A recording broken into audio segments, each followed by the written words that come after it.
Congratulations! Thanks to my unprecedented laziness and the irritating side effect of trying to get footage, you're treated to a third episode of Father Dougal 9000's Boom Blogs today. So join me, once again, as I tackle the latest episodes of the Sonic Boom cartoon and give my thoughts on them. This Saturday, or 2 weeks ago if my schedule's anything to go by, we're tackling episodes 5 and 6, My Fair Sticksy and Fortress of Squalitude. After the previous week's duo, I wasn't looking forward to this pair since the plots didn't sound all that great. And once again, as if this series is more obsessed with unexpected turnabouts than Ace Attorney, my expectations have been mostly subverted. My Fair Sticksy and Fortress of Squalitude got the show back on track to the standards of the premiere and, in the case of the former episode, even improved on them. As usual, I recommend you watch the episodes in question to see what you think before watching the rest of this, since it's a spoilerific stream of consciousness, but with that out of the way, I'll start by saying that My Fair Sticksy is the funniest episode in the whole show so far, and possibly my favorite episode out of the bunch. Nearly everything about it seemed primed to make up for last week's performance, and did so with flying colours. The jokes, the visual gags, the snooty voices, the fabulous clothes, Eggman's plan, and his surprisingly versatile ballot stuffing machine.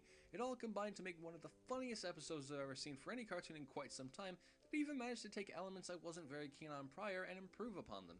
It made Knuckles a character who I was very indifferent towards in both Boom and the franchise in general, and made his slowness a rather endearing, slightly pitiable personality trait. It improved upon the formerly iffy side character designs to make them look enough like the main cast as if Yuji Yukawa himself drew them. It gave the characters more to do with some surprisingly enjoyable interactions, especially between Knuckles and the aristocracy. It even implied a bit of social disconnect between the aforementioned aristocracy and the rest of the characters. Yes, the plot was a tiny bit weak and not every moment worked as well as it could have, but My Fair Sticksy was an episode that took a potentially grown-worthy idea like making Styx a civilized lady and made it utterly hilarious. Props to the writer Doug Leiblach on this one, and I hope to see him take on more episodes in the future, seeing how he also wrote the similarly solid premiere duo. Unfortunately, this created a high expectation for Fortress of Squalitude, and it fell a bit short. Not that it's a bad episode in the slightest, there's still quite a few good jokes. I like the odd relationship between Eggman and Amy, and I love how utterly dispensable Orbit and Cubert are seen as, but the pacing's too slow.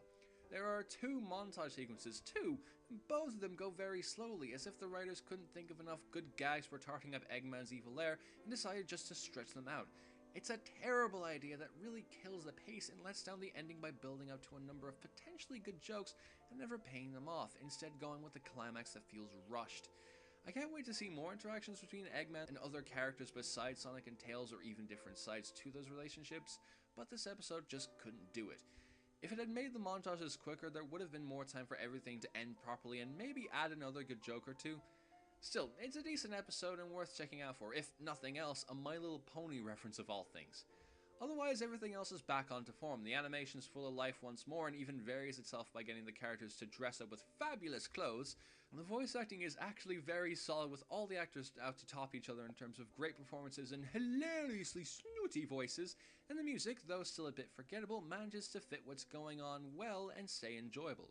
So far, the Boom cartoon series is shaping up to be a solid show, even if there are a few weak episodes now and then, and I'm gonna keep watching it with the rest of y'all.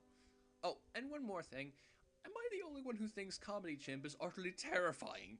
Seriously, he hangs around the house all day without anyone noticing. He looks like a sex offender and he sounds depressed. Please tell me he's going to be the true villain of the show, or at least some kind of pitiable abomination that becomes a recurring antagonist. Seriously, he could be the next Pyramid Head of video gaming or something similarly nightmare-inducing. So, tune in next week when we head out to the next duo of episodes for Sonic Boom.